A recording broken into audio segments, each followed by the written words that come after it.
Good morning, everyone. Today we will discuss conformational analysis of substituted cycloalkenes.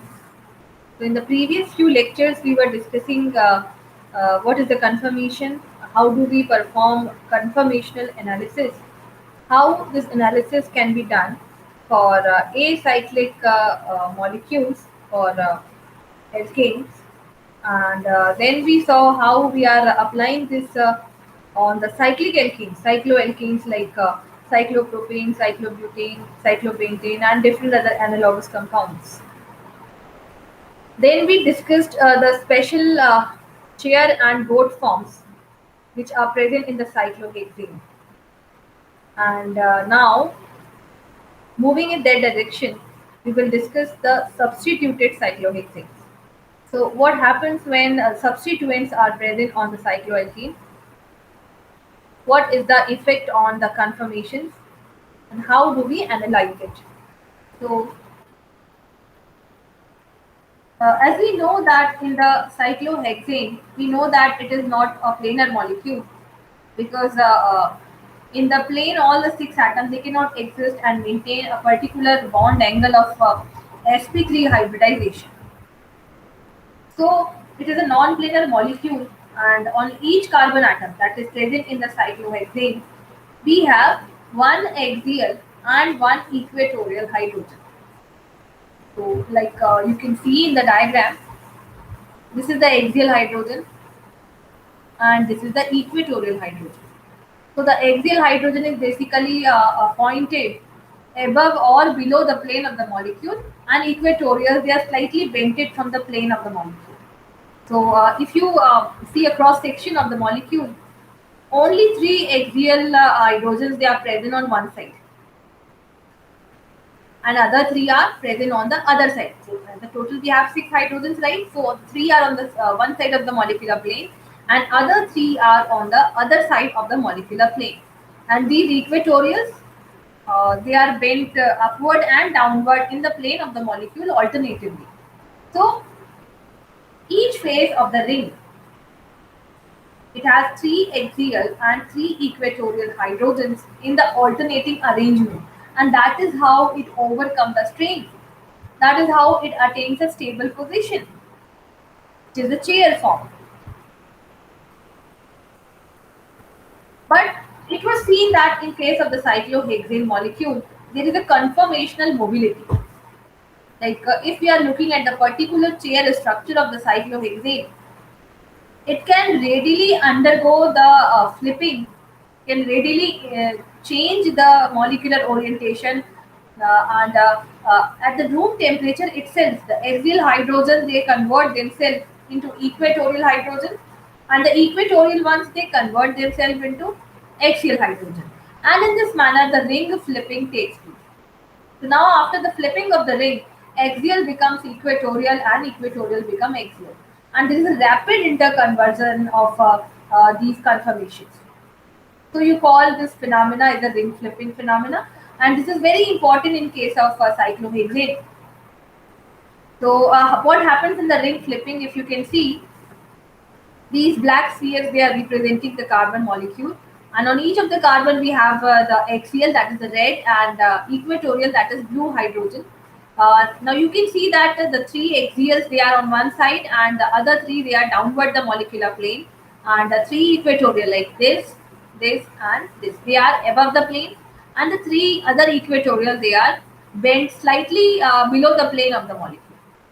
So at a time only six hydrogens in the alternating fashion they are present on one side of the plane, and that is how it overcomes the strain. So the flipping takes place, and now what happens? The axial which are red, the axials were red. So now the after the flipping of the ring, all the axials they are now equatorial. If you can see now the all the axial hydrogens they are in the equatorial position, and all the blue hydrogens they were now in the axial position. So three are above the molecular plane and three are below. So move this carbon up. Now how you draw the two structures, how you draw the flipped ring. So if this is the initial structure, now the this vertex will go down and this vertex will come up. and all the axials will be equatorial and equatorial will be axial. So this is the very basic phenomena related to the cyclohexane, related to the conformational mobility of the cyclohexane. So because here we are talking about the hydrogens, right? All the substituent are hydrogen. All the carbons, they are containing only hydrogen. But what happens when some substituent comes here? Because we know that hydrogen is a very light atom, and such type of flipping is possible when you have a hydrogen attached to the carbon. But what if some substituent, and even if some bulky substituent is present on the ring, then what will be the case? How the conformations will be forming, and what will be the change in the activity of the molecule, energy of the molecule. So another important feature of cyclohexane is 1,3-diaxial interaction. This is again a concept that affects the substitutions in the cyclohexane. So a difference between the axial and equatorial conformer is due to steric strain caused by 1,3-diaxial interactions. Diaxial is when on the two axes we have a hydrogen atom present. One is on the first carbon and other is on the third carbon. So when the first and third carbon, they both have axial bond, they will interact together and cause a steric strain, and that actually increases the energy of the molecule. So you call such interaction as 1,3-diaxial interaction. Hydrogen atom of the axial, suppose we have a methyl group here, right? In case of the hydrogen, we have already discussed it, but now we are more concerned about the substituents present on the cyclohexane. So suppose this is the cyclohexane molecule, and on the carbon number 1 position, it has a methyl group attached. Now we know that it is a axial bond, and on the axial bond we have a methyl group. Now what happens? Now when all were the hydrogens, and all were the hydrogens, these type of interactions were not that significant. But when you have a bulky group attached here, now you have a CH3 here. So what will happen? Now on carbon atom number 3, from this side, if you count it from this side, 1, 2, 3, and if you count it from that side, 1, 2, 3 again. So on both the 3 carbon atoms, you have axial hydrogens, and this is the basic arrangement of cyclohexane. You have 3 axials on alternating carbons. So on the other 2 carbons, which can be numbered as 3, you have 2 hydrogen in the axial position, and now they will cause steric hindrance with this methyl group, and this will actually increase the energy of this conformation. The hydrogen atom of the axial methyl group on the carbon 1, they are too close to the axial hydrogens 3 carbon away on carbon number 3 and carbon number 5, and resulting in the 7.6 kilojoule per mole of steric strain. So this could be the energy difference that is merely due to the 1,3-diaxial interaction. So that is how this phenomena become so important and gain so much of attention. Now, if the ring flipping takes place, now if you know that the ring flipping is takes place, what will happen? The axial bond will become equatorial, and equatorial will become axial. So now, after the ring flipping of this conformation, this methyl group will go to the equatorial position, and now you can see in this manner 1,3-diaxial interactions can be avoided. So simply after the ring flipping, that steric strain will be removed. So when you are studying the substituted cyclohexanes, when they are mono-substituted, when they are di-substituted, when you see what will be the predominant conformation. So you can see that if you count it as a carbon number 1, the equatorial position of your substituent would be a preferred one, because in that manner only it can avoid the 1,3-diaxial interactions, and it can overcome the steric strain. So when you see the relative distribution of both the conformations in this manner, you can find out that the percentage of this equatorial methyl will be more than the percentage of axial methyl. So this is the way cyclohexanes, they are overcoming the steric strain. So that makes the chemistry of the substituent cyclohexane very interesting. So again, you can see 1,3 diaxial interaction. So here a more clear picture is given to you. At this carbon we have, this is carbon number 1, 2, 3, and again 3 carbon distance 1, 2, 3. We have 2 hydrogens and they are in the axial position. And on the carbon number 1 also we have the axial bond. Now if the methyl group is present in the place of hydrogen, now what happens? This hydrogen, which was earlier at the position of carbon, right? This hydrogen was earlier at this place, but now when the methyl group is here, now it becomes close to these two hydrogen, and now we observe very significant 1,3 diaxial interaction in this type of conformation. So mono-substituted cyclohexane, now discuss about them. First of all, let us take methyl cyclohexane. What are the different possible conformations of methyl cyclohexane? The first point is, more stable conformations of methyl cyclohexane is chair conformal. This is the most stable type of conformation that is possible. And why is it so? Because in that manner only it can overcome the steric strain, the Engel strain, the torsional strain. In that manner only, if it arranges its molecules in the chair conformation, then only a lesser energy and more stable structure can be obtained. Now you know that there are two possibilities when we have only one methyl group present in the cyclohexane. This methyl group, it can be in the axial position and it can be in the equatorial position. So now the question arises, what is the most stable conformation and why is it so? So like just now we discussed, in this diagram again you can see we have a methyl group attached on the carbon number 1, and now due to such attachment, this hydrogen on the of the methyl, it is now in the proximity to the other two hydrogens which are 3 carbon distant from the carbon number 1. So we are seeing here 1,3 diaxial interaction. They become very strong when your methyl group is in the axial position. But after the ring flipping, now the axial bonds, they are now equatorial, and in the equatorial position, now what happens? The methyl group is far away from the molecule, and no steric interactions are seen. So the axial methyl group is more sterically hindered than the equatorial one. The reason is simply 1,3 diaxial interactions with the hydrogens. Now, source of the steric effect is close approach to the axial hydrogens on the same side of the ring at the carbon number 3. And what do you call it? This steric hindrance is called 1,3 diaxial repulsion. So you call it 1,3 diaxial repulsion. The chair interconversion occurs, which you call it the flipping of the ring. And now 95% of the molecules, they have their methyl group in the equatorial position. So what will be the predominant or you can say the most common conformation of the monocyclohexane?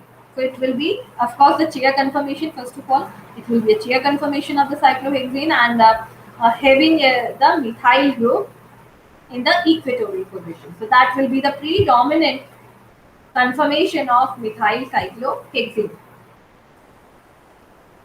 So you can see here that when methyl group is in the axial position, it is less stable, and now when the methyl group is in the equatorial position, it becomes more stable. By how much amount? So 7.6 kilojoule per mole. So that means that the energy of this conformation is higher by a factor 7.6 kilojoule per mole. So due to the more energy of the structure, it becomes less stable, and this structure is having a lesser energy, so it is more stable.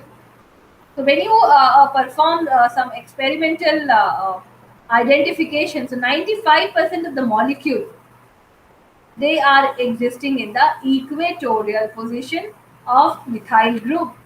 So in them, the methyl group is present in the equatorial position. So now in this sphere diagram, you can easily understand like this methyl group is facing hindrance with the two red axial hydrogens, and now the methyl group is comfortable when it is present in the equatorial position. So this conformation will obviously be predominated. So in the A diagram, we saw that the conformations of methyl cyclohexane with a methyl group first in the axial position and second in the equatorial position.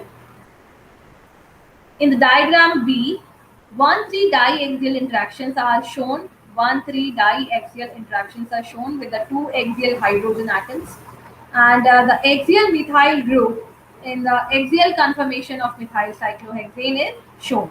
Now, less crowding occurs in the equatorial conformation. So, to reduce the crowding, now 95% of the molecules they have arranged themselves like this, and see the space filling molecular models. So these are the molecular models, and here you can see for the axial methyl and equatorial methyl conformers of methyl cyclohexane, you can see that in the axial methyl conformer, the yellow hydrogen are due to the methyl, right? So they are crowded by the 1,3 axial hydrogen atoms. When you're comparing the equatorial position of methyl, which is showing no 1,3 diaxial interaction. Now, these are the 1,3 diaxial interactions. They are actually equivalent to Gaussian interaction. Like this is the Gaussian interaction we have seen in case of the cyclohexane when two, in case of substituted aliphatic compounds, alkanes, we have seen that these are the Gaussian interactions, right? So when we are talking about the di3-axial interaction, they are similar to the Gaussian interaction. Gaussian interaction is when the two substituents they are they have become really close. So we call it a Gaussian interaction. So here you can see in the case of cyclohexane, this is cyclohexane, right? We have already discussed, this is the Newman's projection, and now these points are representing one carbon, and this is also one carbon. These are the two rear carbon, and this is the sixth carbon. So if the methyl group is present on the first position, then on carbon number 3, from this side or this side, we have two hydrogens attached, and they are now so close to the this methyl group, and causing the 1,3 diaxial steric hindrance. So these type of interactions they are comparable to the Gaussian interactions of acyclic compounds. When the substituent is in the equatorial position, it is equivalent to the anti-interaction. So we have seen that in case of many of the substituted hexanes, in that case you can see the anti position was the most stable one, anti interactions, when the two groups they are just opposite to each other. So when the methyl group takes up the equatorial position, in that case it becomes equal to the anti interaction. The two groups they are just opposite to each other, and therefore this type of conformation becomes very stable. Now let us see if we have a more bulky group attached to the cyclohexane. Right now we have seen the case of methyl group. Methyl group is yes bulkier than the hydrogen, but yes it is a small group. But what if some really large group is present, like methyl tertiary butyl? So we have three CH3 on carbon. In the methyl we have three hydrogen on one carbon, and now we have three methyl groups on one carbon. So this is a very bulky substituent, tertiary butane, tertiary butyl. So steric hindrance will be more pronounced with a bulky substituent such as tertiary butyl. Now what happens? They will have more steric repulsion with these axial hydrogens because the tertiary butyl is highly branched, and now more and more repulsion will be caused due to the steric hindrance, which is known as 1,3 diaxial interaction. So now you can see this is the axial tertiary butyl cyclohexane facing the 1,3 diaxial interactions, and those repulsions are so high that at room temperature, if you see, only less than 0.01% of the molecule are present in this conformation. And when the tertiary butyl it takes up the equatorial position, now the equatorial tertiary butyl cyclohexane These type of conformation is more than 99.99% of the compound. So this will be the predominant one. And now you can clearly notice the difference in the two ratios. Like in case of the methyl group, when we were discussing the methyl cyclohexane, we saw that this was 5% and the equatorial substituent was 95%. But when the steric repulsions they are so pronounced, now it is actually totally negligible concentration when you have axial tertiary butyl group, and you can see that approximately all the molecules they are present in this conformation where your tertiary butyl is in the equatorial position. Now you can see the space filling models, molecular models, and this yellow part is showing the tertiary butyl group. So you can see that when it is in the axial position, it is constantly facing uh, repulsion from the red colored axial hydrogens. But when it takes up the equatorial position, now it is comfortably present here and no repulsion is observed. So this equatorial position of tertiary butyl, it predominates in the cyclohexane. So let us see how different groups they attach to the cyclohexane, they are affecting the steric hindrance in the axial position. So now you can see these are the various substituents. And these are the 1,3 diaxial interactions in kilojoule per mole and equatorial axial ratio. So what is the equatorial position conformation amount, then axial position conformation amount, and you are taking up the ratio at the equilibrium. So when you have a chlorine as a substituent, the amount of the 1,3 diaxial interaction is 2 kilojoule per mole. It is actually a small type of interaction, a small repulsion is there when you have a chlorine. So now you can see that yes, the equatorial conformation is predominating, yes, but in that case also you are having the axial position conformer as well. So the axial position of chlorine 70 and axial conformation of chlorine 30. So that 70-30 ratio is for the chlorine substituent. Even though the molecule is facing interactions, but they are not that your axial conformer extinct nearly. Now, when you have a OH group attached, hydroxy group, there is a little bit increase in the 1,3 diaxial interaction. Now your group is becoming bulky, and now the equatorial axial ratio would be 83 to 70%. So yes, the equatorial position of OH is preferred, but yet you have some OH group attached in the axial position as well.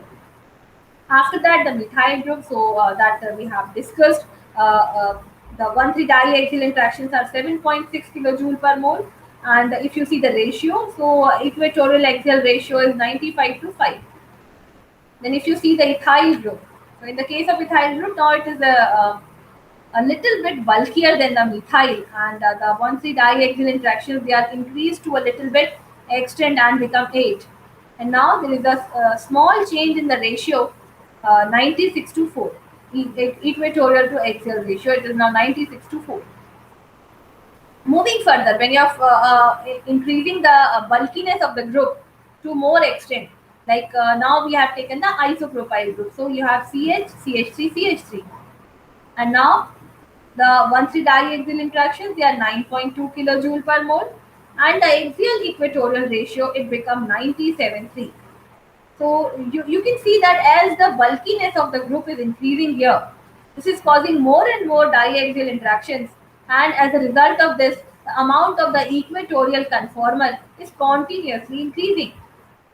Now, ultimately, when you have the tertiary butyl group here, which is the bulkiest one, so you can see there is a dramatic increase in the 1,3 diaxial interaction and become 22.8 kilojoule per mole. And now due to that much high amount of the repulsion, if you see the ratio of equatorial axial conformer, you can see that nearly all the molecules, all the tertiary butyl cyclohexane molecules, they all are present in the equatorial conformation, that is the tertiary butyl in the equatorial position as compared to the axial one. So in this manner, we can correlate the bulkiness of the group and the relative axial equatorial ratio in the monosubstituted cyclohexane. So in the conformations of a monosubstituted cyclohexane, we know that cyclohexane ring it is able to flip continuously rapidly between the two chair conformations at room temperature. And because the two conformations they are not equally stable, which one predominate at the equilibrium? That conformation will predominate, which is having the substituent group in the equatorial position, and that ratio will continuously increase as you increase the bulkiness of the group attached. This is the same table that we have discussed, and here we have some more substituent like cyanide, fluoro, bromo, iodo, OH. So these are the different other substituent, and they also actually lowers down the relative ratio of equatorial and axial substituents. So you can finally take a conclusion here. The larger the substituent, more the equatorial substituted conformer will be favored.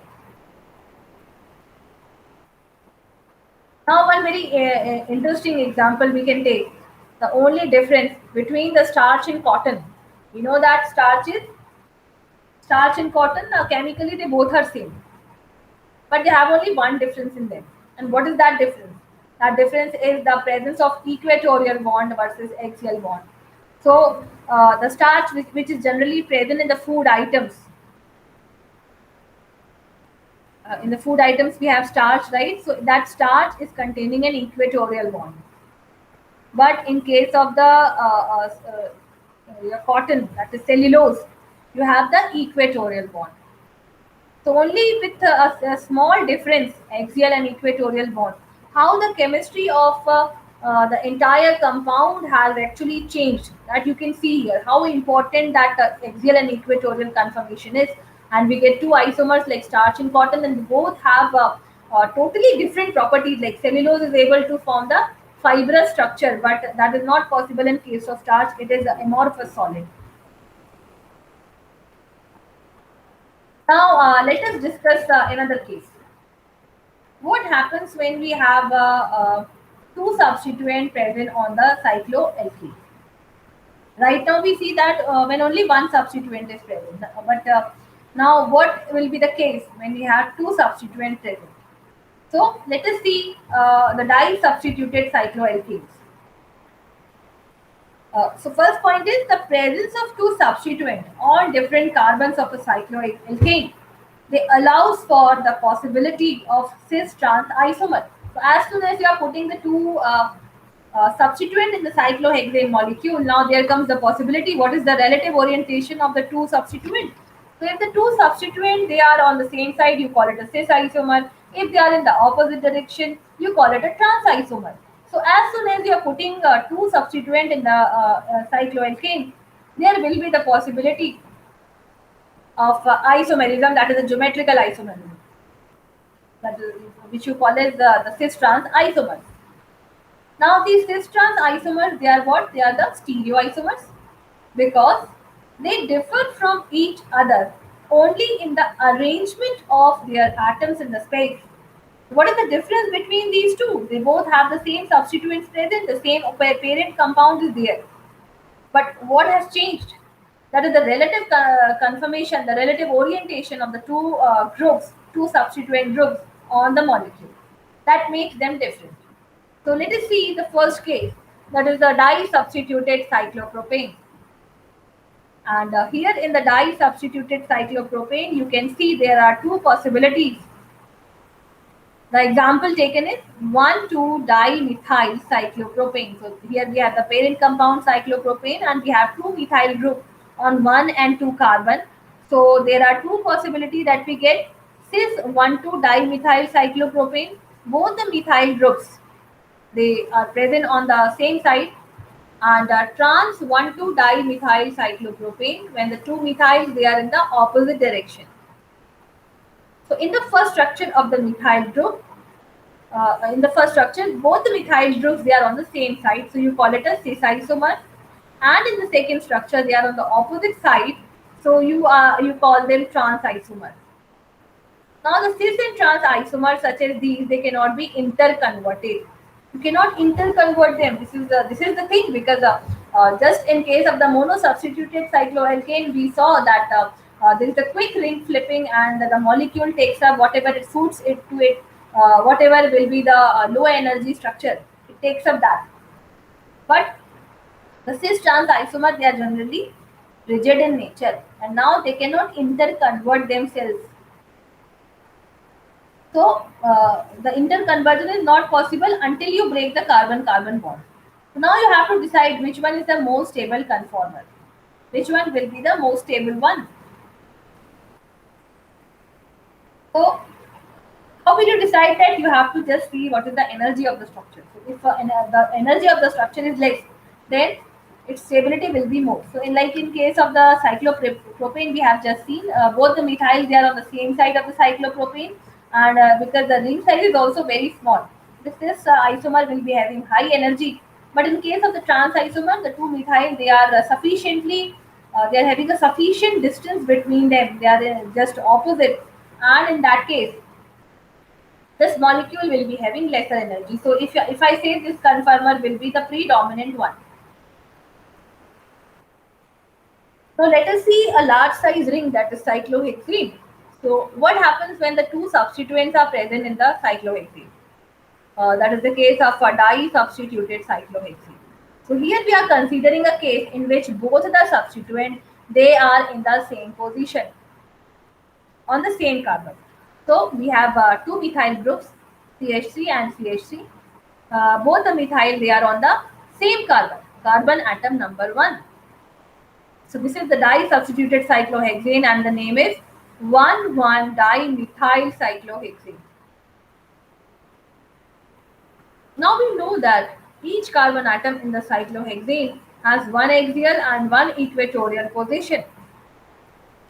So the dimethyl on carbon 1 of them is draw on the axial and other is on the equatorial position. So one methyl will be in the axial part and other will be on the equatorial part. Now what happens? If you flip the ring, again one of the methyl will be facing the 1,3 diaxial interaction. So here this axial methyl is facing the diaxial interaction, and the steric effects are pronounced. And when the flipping of the ring is taking place, again another methyl is facing the 1,3 diaxial interaction. So in both the cases, whether the ring flipping is taking place or not, in both the cases, 1,3 diaxial interactions are seen. And now, due to these interactions, the energy of the structure is really high, and this conformer is unstable. So both the conformers, they are now unstable.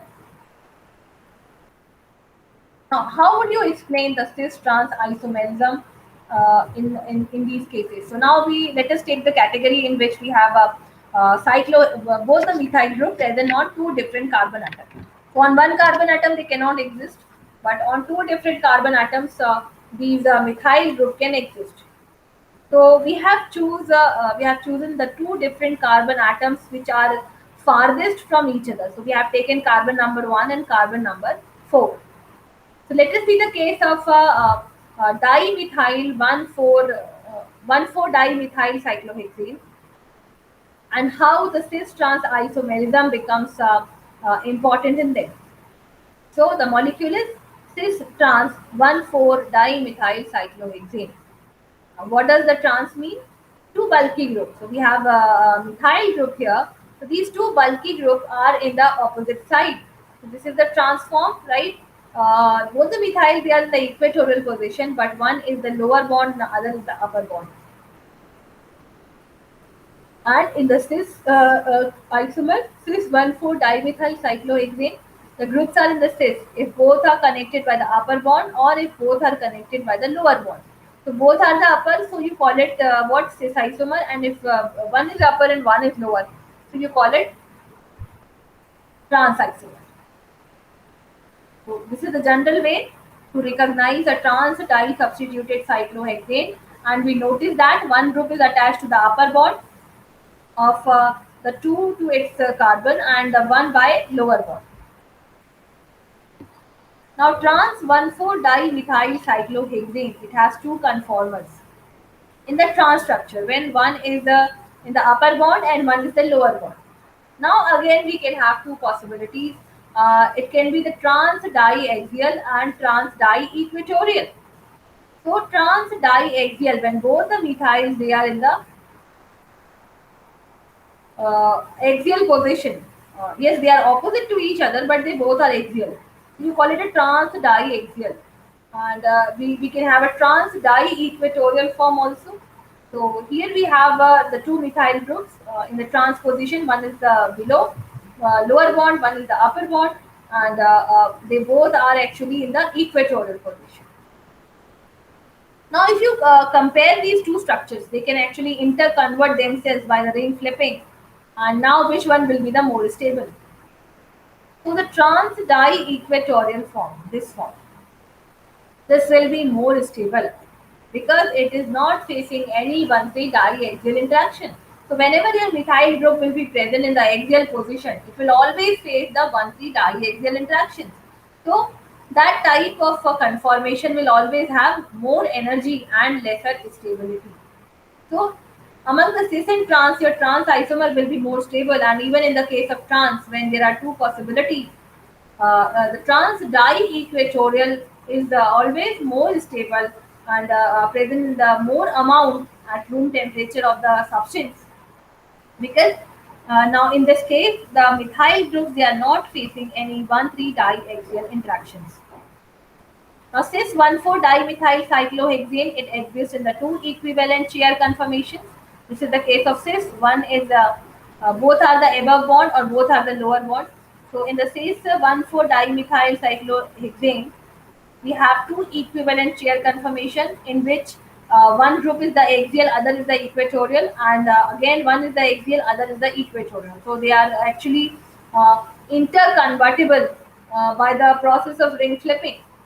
And we can note that the two conformers they have the same energy. So whether they are axial equatorial or equatorial axial, the cis forms. Whenever the two substituents are in the cis form, they will have the same energy. So now the two categories are not possible. What will be the case of cis? Axial equatorial, equatorial axial. These are the two forms representing the cis and trans form. So, how you identify them? It is really a typical thing. This is the cis 1,4 dimethyl cyclohexane, and you can see the two methyl groups are on the same side of the ring. This CH3 is facing downwards, right? And this CH3 is also facing downward of the molecular plane. So both the CH3 are on the same plane, right? On the same side of the molecule. So you call it a cis isomer. Now, even if when one is the axial, other is the equatorial, yes, one is the axial, other is the equatorial, but they are cis isomer. So you should not get confused that a cis cannot have a axial equatorial combination. The essential thing of a cis isomer is what do we consider? They should be on the similar side of the plane of the molecule. When they are on the same side, you are calling it a cis.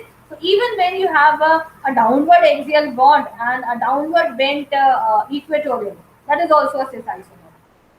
But in case of the trans isomer, the essential consideration is the two groups they should be on the different side of the molecule. So one should be on that side, other should be on this side.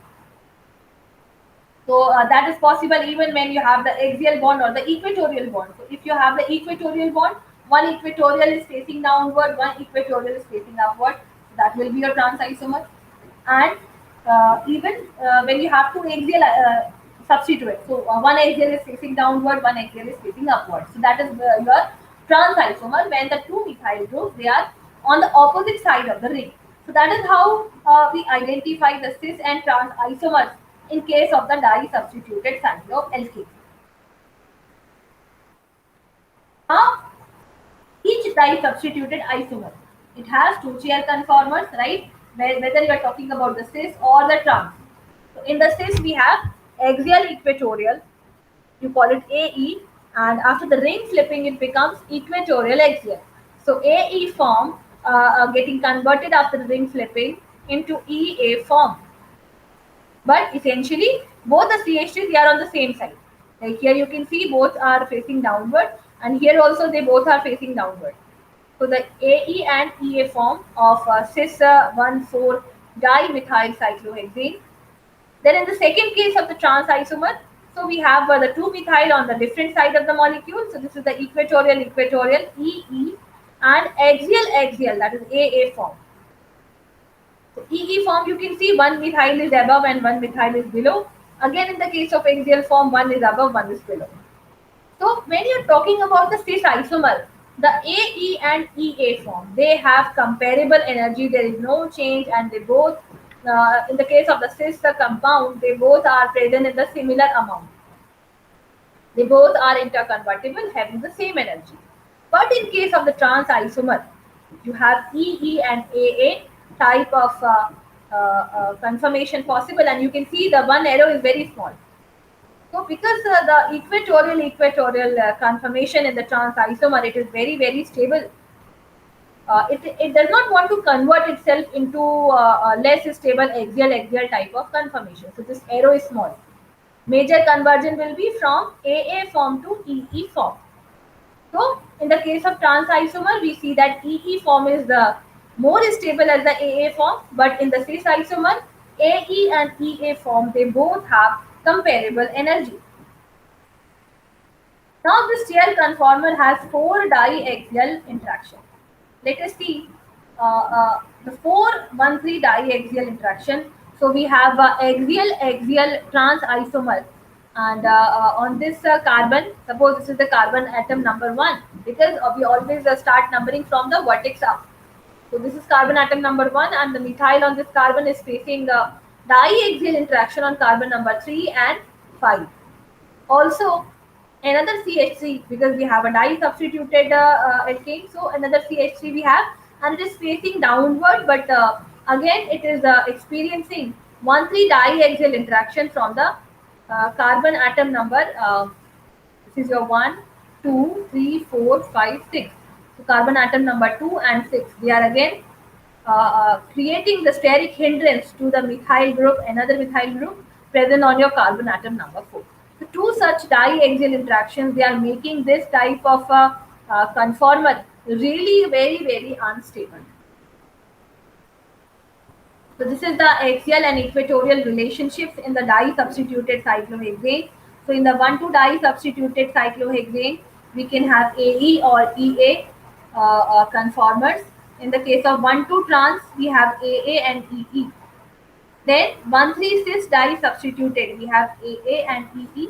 And 1,3 we have AE and EA. So this is continuously changing, right?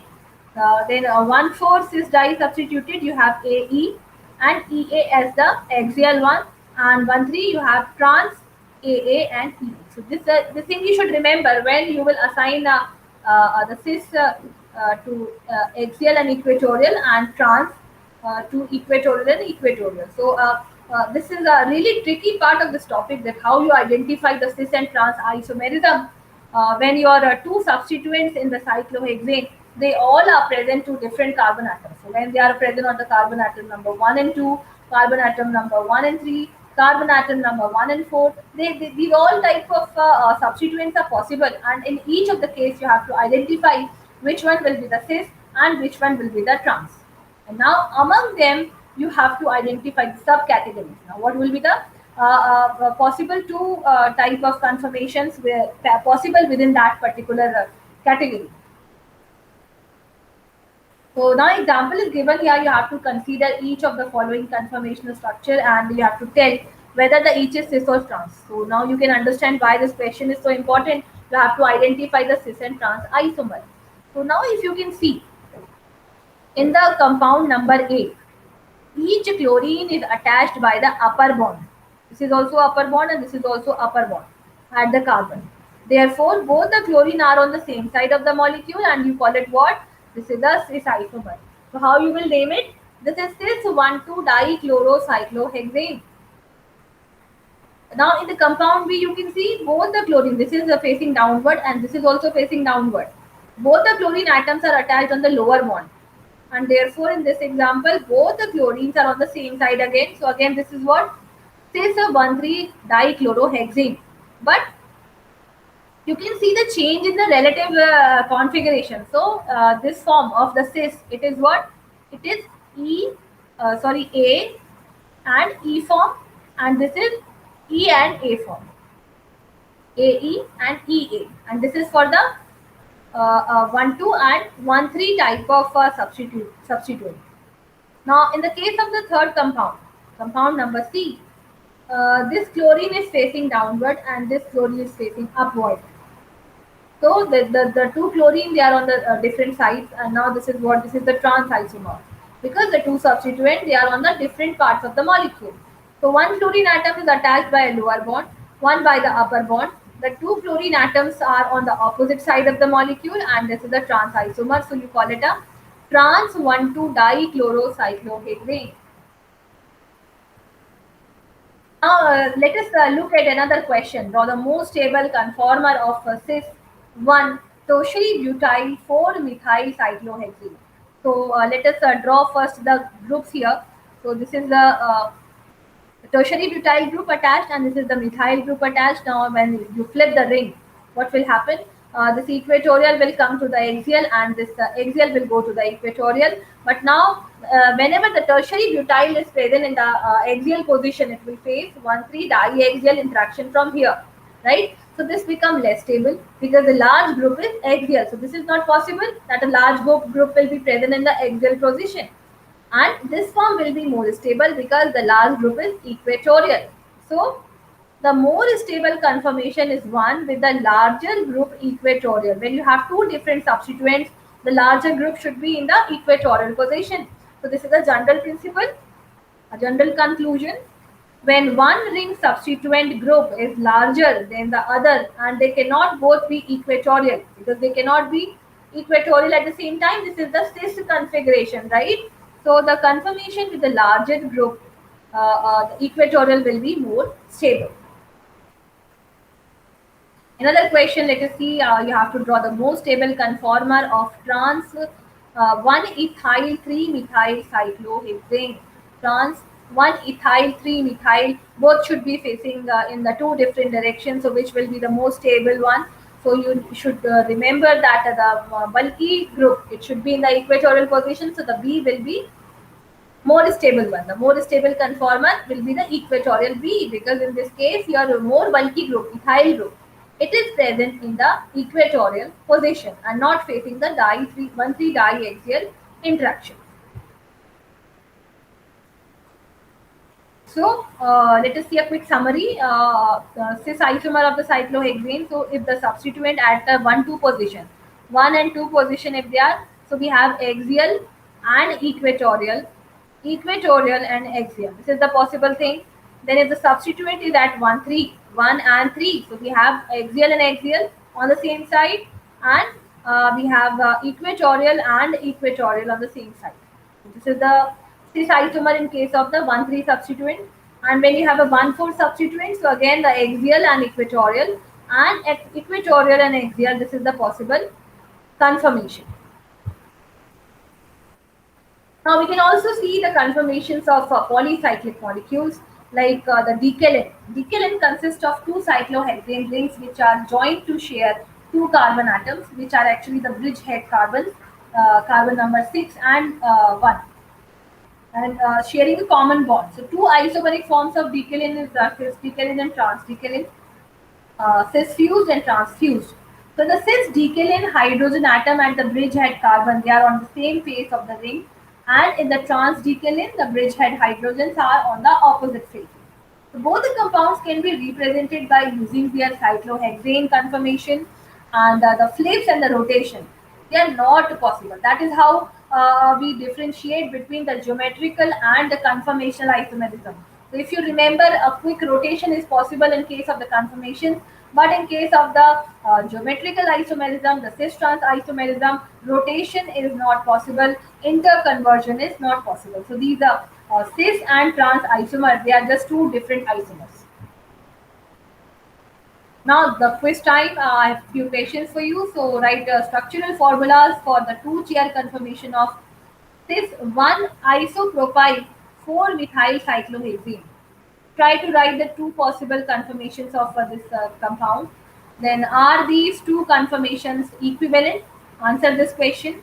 If not, then what would be the more stable one, and which would be the preferred conformation at the equilibrium? Simply draw the structure and try to find out the answer of these questions. So these are the references for today's lecture, and that is all from my side for today. Thank you so much.